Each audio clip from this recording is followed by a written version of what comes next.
Retour de notre émission avec le deuxième volet qui sera consacré à la naturalisation, mais surtout à la formation et la détection sur le continent. Et puis dans la troisième partie, nous parlerons du programme de ce samedi 20 août. Notre plateau avec toujours Marie-Christine Casier, l'ex-reine du 200 mètres. Elle a été titrée plusieurs fois. Si vous allez sur Internet, vous allez voir, c'est impressionnant, Marie-Christine. N'est-ce pas? Non, vous êtes sobre, hein, vous ne voulez pas trop en parler. Je pense qu'il y a un temps pour tout dans une carrière de haut niveau. L'essentiel, c'est que le sportif puisse se reconvertir. Bon, ça, c'est le plus important. Enfin, pour moi, c'est le plus important.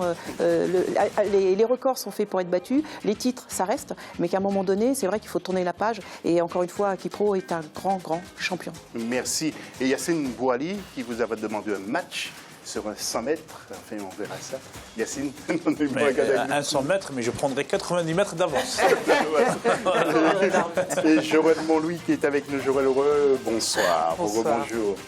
Et la question, comment jugez-vous l'élimination de l'équipe de handball de l'Angola en quart de finale de ces JO? Vous participez sur nos réseaux sociaux, mais sur aussi le Facebook, @Africa24, et puis sur notre adresse email, jo2016, @Africa24tv.com. Le dossier de ce magazine tout de suite.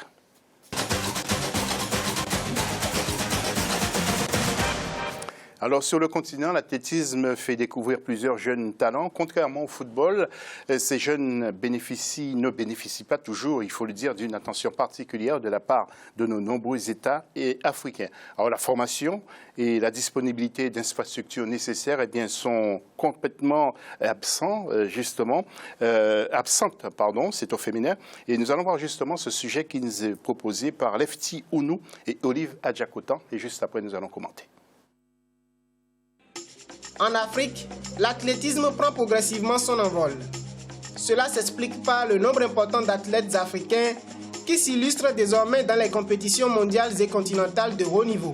Les athlètes kenyans, éthiopiens et bien d'autres se sont souvent singularisés par leurs performances lors des compétitions olympiques internationales.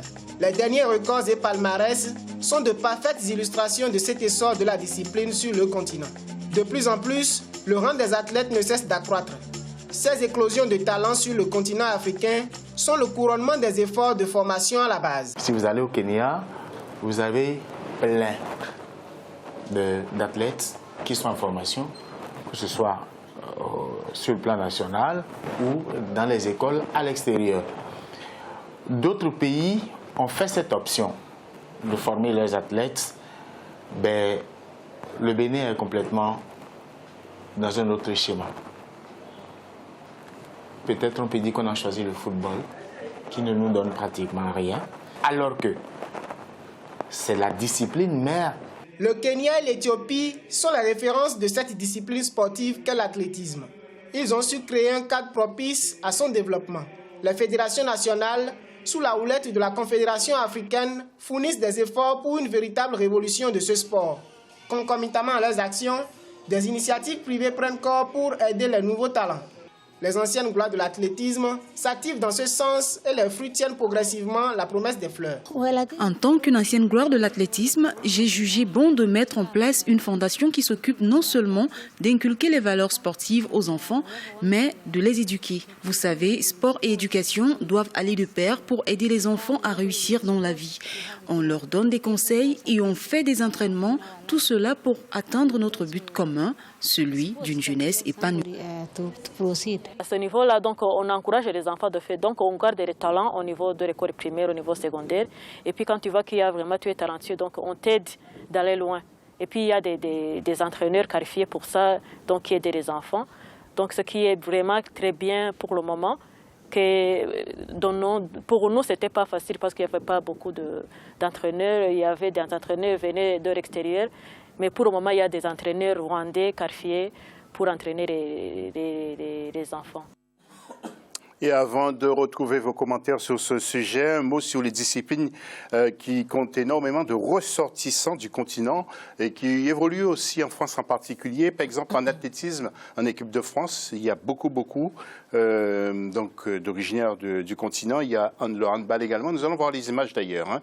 Les équipes, ou enfin plutôt les disciplines que nous avons sélectionnées pour vous. Il s'agit du handball, du basket, du judo, et de l'athlétisme, comme vous le voyez. Alors, Marie-Christine, un premier commentaire sur ce sujet que vous venez de voir?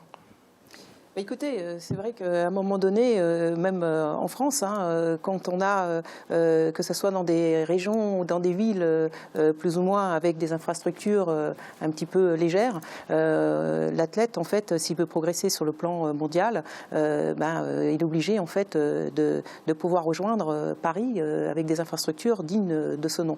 Maintenant, au niveau de l'Afrique, c'est à peu près la même chose. C'est-à-dire que du moment où l'athlète souhaite avec des objectifs relativement sur le plan mondial, il choisit en fait des infrastructures. Il choisit aussi un coach qui va lui permettre d'arriver à son apogée, parce que c'est vrai que pour avoir ou confectionner en fait un champion, il faut un entraîneur de renom, d'expérience pour pouvoir amener cet athlète. Oui. Alors vous êtes interpellé par ça, Joël Montlouis, sur le problème de la naturalisation des sportifs africains, et vous pensez que c'est une perte pour l'Afrique. Comment pouvez-vous développer votre thèse?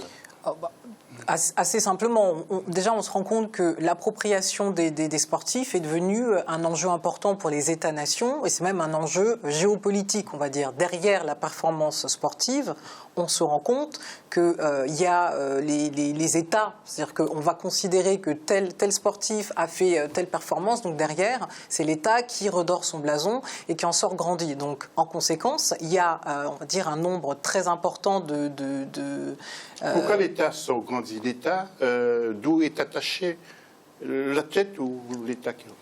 Alors c'est le deuxième état, c'est l'État qui va naturaliser le sportif, parce que justement, il a besoin également d'être présent, d'affirmer sa puissance sur le marché du sport, qui est un marché qui est très important. Et au niveau du rayonnement politique, on se rend compte de plus en plus, et Marie-Christine va me le confirmer, que sport et politique sont on va dire, sont les amants... Ce sont des choses qui ne sont pas dissociées. Qui sont de plus en plus liés. C'est-à-dire qu'on arrive à un stade où, à un certain niveau, le sport et de la politique. Yacine, Joël Montlouis dit que c'est l'État qui reçoit qui est gagnant. Oui, bien sûr, l'État qui reçoit est toujours gagnant, soit d'une manière ou d'une autre, parce qu'il faut prendre en considération ces athlètes-là, comment prennent d'autres nationalités. Il y a beaucoup de... On va parler de continent africain qui nous concerne. Il y a beaucoup d'athlètes africains qui quittent leur pays pour des raisons économiques. C'est souvent les raisons économiques. Donc ils partent quand ils sont moyens. Ils sont récupérés sans mettre de l'argent, mais les grands champions sont récupérés aujourd'hui par les monarchies du Golfe. On va pas se le mentir. Personne ne peut rivaliser sur le marché de la naturalisation. Aujourd'hui, quand on voit le Qatar, combien d'athlètes il s'est accaparé, donc pour lui, il se rachète géopolitiquement, il se rachète aussi, il existe sur la scène politique, parce que le fait d'avoir 3 ou 4 champions olympiques, pour vous, c'est un pays qui médiatiquement qui existe, et votre image, elle est redorée. Même si derrière, il y a beaucoup de choses qui se passent qu'on ne connaît pas. Et justement, pour rebondir sur le Qatar, on est passé d'un système finalement où la naturalisation du joueur correspondait, on va dire, à un lien avec le pays d'attache, c'est-à-dire soit une résidence, soit le mariage avec une ressortissante, à finalement un enjeu qui est uniquement économique et politique. Et notamment avec le Qatar, le premier exemple de naturalisation de ce type qui concernait un Kényan en 2003, où en fait on s'est retrouvé avec un sportif qui n'allait pas déménager, effectivement, le Kenya, qui n'allait absolument pas déménager de chez lui, qui en contrepartie allait bénéficier, on va dire quand même, de certaines structures pour le pays, ce qui est tout à fait honorable, et une rente à vie. Mais c'est des négociations qui ont été menées au préalable avec la fédération concernée. Là, vous êtes en train d'évoquer un sujet aussi, mais attention, il y a un petit exemple, c'est un petit, Ibrahimovic. Les Qataris, oui, vous allez me dire que ce sont les Qataris qui vont faire... Je crois qu'aujourd'hui, l'athlète est un produit. Et autour de ça, il y a ce qu'on appelle un staff. Un staff avec l'agent, l'avocat, le staff médical, le paramédical. j'y joindrai aussi également la partie entraîneur. Et après, il y a le cercle familial qui joue. Et donc, ce produit, il y a une certaine valeur. Et dans cette certaine valeur, aujourd'hui, dans l'économie actuelle, chacun y gagne, à la fois au niveau de l'État, à la fois au niveau du staff et à la fois au niveau de la tête. Il y a un exemple d'un athlète marocain, excuse-moi, parce que c'est important, qui est arrivé en Espagne en tant que clandestin et qui a été médaillé à ces Jeux. Voilà, donc il y a beaucoup de cas aussi comme ça, parce qu'il faut savoir que la pauvreté, c'est la misère sociale oblige les gens à voyager, à s'enfuir. Voilà, donc ça profite aux grandes nations. On va s'arrêter là. Vous qui êtes une femme de droit, Joëlle Montlouis, il y a Patrick Heiker qui est soupçonné de faire partie d'un réseau. Vous allez voir, il a été arrêté dans sa chambre. Il risque de payer cher, selon vous, cet Irlandais qui faisait des trafics. Il est âgé de 71 ans. Il était membre du CIO et président aussi de son comité. Qu'est-ce qu'il risque ? Là, effectivement, il risque assez gros. Déjà, on va dire d'un point de vue des mandats qu'il avait, la première chose, c'est qu'il va être exclu purement et simplement. Et ensuite, après, il va y avoir toutes les autres sanctions et les amendes et les sanctions pénales qui vont arriver derrière. Donc là, il est dans une position assez fâcheuse, mais la présomption d'innocence étant la règle, on verra bien la suite qui va être donnée à ce dossier. Est-ce peut-être le début aussi d'un feuilleton comme celui de la FIFA ? Oui, c'est à voir. Nous allons faire un nouveau clin d'œil. Et là, ce sera sous l'inspiration tout à l'heure de Marie-Christine Casier, parce que c'est vraiment elle la spécialiste, elle connaît tout, et on les appelle ces personnes, les athlètes de haut plateau, ce sont les Kenyans et les Éthiopiens. J'ai demandé à un sociologue qu'est-ce qu'il pense de ces athlètes des hauts plateaux. Écoutez ce qu'il me répond, c'est M. Harry Méfond. Alors c'est assez complexe à voir. Il y a une très très bonne étude qui a été faite sur les stars marocaines du demi-fond par un ami personnel qui s'appelle Manuel Choté, qui est maître de conférence en staff à Lille, qui a fait une étude assez particulière. C'est vrai que il y avait une star, Hicham Guérouche, dans les années je dirais 90-2000, qui a attiré vers lui tout un ensemble de Marocains avec des profils bien particuliers, donc qui effectivement a attiré. Une fois que cette star a disparu, eh bien, on avait effectivement une certaine forme d'effondrement de la filière marocaine, et aussi il ne faut pas aussi mettre aussi en relation avec tous les phénomènes aussi d'opinion sur lesquels qui se passent, qui se trament aussi au niveau de l'athlétisme, en particulier dans le demi-fond et marocain et kenyan. Donc, associé à cela aussi, au niveau du Kenya, quand même, une très très très grande culture, beaucoup plus, je ne dis pas plus vieille, mais beaucoup plus mise en système à travers les écoles kenyennes, avec la présence sur place d'un réel système au niveau des écoles qu'on ne retrouve pas forcément au Maroc, parce que il n'y a pas forcément les mêmes formes de culture corporelle, qui est beaucoup plus le Kenya, qui est vraiment très anglophone de sa conception, puisque l'un des grands promoteurs de l'école de demi-fond kenyenne est un Anglais, à travers le système scolaire, qu'on ne retrouve pas forcément les mêmes formes d'organisation sociale. Voilà. Et avant de retrouver la réaction sur le plateau, nous allons enchaîner quand même parce que nous sommes pris par le temps. Un mot également, et Marie-Christine Casier nous dira aussi ce qu'elle pense, sur le 100 mètres haies, où Marie-Christine, 3 Américaines, ont fini en tête, avec notamment Brianna Rollins en 12 secondes 48 centièmes, devant Nia Ali en 12 secondes 59, et 3e Chrissy Castulin en 12 secondes 61. Respect pour ces athlètes. Et puis avant de vous donner la parole, mesdames et monsieur Yacine, juste à propos donc du parcours de l'équipe de France de handball, au lien encore, et comme disait Joëlle Montlouis, beaucoup d'originaires d'Afrique. Et justement, écoutez ce que nous dit Nina Kanto à ce propos.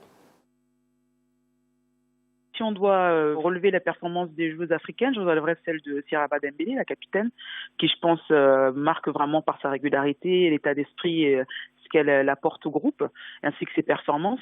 Et aussi Nyonsiane Nyombla, donc originaire de Côte d'Ivoire, qui, elle, fait une très belle compétition, qui n'a pas forcément un énorme étang de jeu, mais qui, à chaque fois qu'elle rentre, sort la France de situations un peu compliquées. Donc, c'est vraiment important de la féliciter et de montrer qu'aujourd'hui, le vivier d'équipe de France est quand même pas mal garni par des joueuses d'origine africaine. Comme quoi, aujourd'hui, si en Afrique, on amène la compétence technique qu'il y a en Europe, ajoutée aux qualités athlétiques et sportives des joueuses africaines, je pense qu'il y a vraiment de quoi se faire pour l'avenir. Mesdames, messieurs, je suis vraiment désolé, mais vous n'avez que 20 secondes pour donner une opinion sur cette deuxième partie avant de mettre un terme. La deuxième partie, Marie-Christine, on commence par vous. 20 secondes à peine. Moi, je reviendrai éventuellement sur le 100 mètres haies. On a oublié la recommande du monde qui a été battue il y a un mois de cela par une Américaine qui a échoué en fait sur les 3 premières places lors des sélections trail des États-Unis, qui n'a pas permis en fait qu'elle puisse participer à cette compétition. Et je pense qu'elle aura pu ramener la médaille d'or, puisque bon, elle bat le record du monde qui datait de plus de 20 ans. Merci. Yacine? Je suis moi... je voulais poser tout à l'heure une question à Marie-Christine. Vous... Oui, mais Yacine, on n'aura pas le temps, je vous ai dit. On a 20 secondes. Donc c'est quelque chose qui me tient à cœur. Oui, mais parce qu'on parle des compétences africaines. Oui, mais ce sera hors antenne. Vous avez la parole et on va mettre au terme à la deuxième partie. Je reviendrai juste sur ce qu'indiquait Nina Kanto et sur la compétence technique, parce qu'effectivement, au niveau du continent, ce qui est très très important, c'est qu'on se rend compte qu'on a un manque au niveau de cadre technique, manque au niveau de la formation, et effectivement, ça fait partie des vecteurs qui vont faire partir à l'extérieur, à l'étranger, nos jeunes pousses. Donc, il y a aussi quelque chose à faire à ce niveau pour éviter cette hémorragie des jeunes pousses vers l'Europe ou les pays du Golfe. Voilà, l'Afrique nous écoute, l'Afrique nous entend et l'Afrique nous regarde. J'espère que vous nous avez tous entendus, les experts et les gouvernants. Nous allons mettre un terme à cette deuxième partie de l'émission. On se retrouve tout à l'heure pour le programme de samedi. À tout de suite. À